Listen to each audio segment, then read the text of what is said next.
চিঠি একেবারে নুনে পড়া। তুমি কি রোজ রোজ নতুন করে রান্না শিখছো? হ্যাঁ, এই বাড়িতেই তো থাকো সারাদিন, এই একটা কাজই তো করতে হয়, সেটাও ঠিক করে করতে পারো না। একদম নুনে পড়াচ্ছি।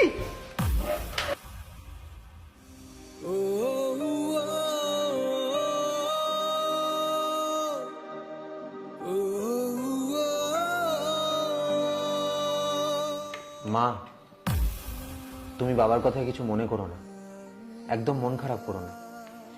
না না, এসব তো আমার এখন গা সওয়া হয়ে গেছে। এ কি আজ নতুন কথা রে? মা, মন খারাপ করো না, তরকারিটা খুব ভালো হয়েছে, বিশ্বাস করো।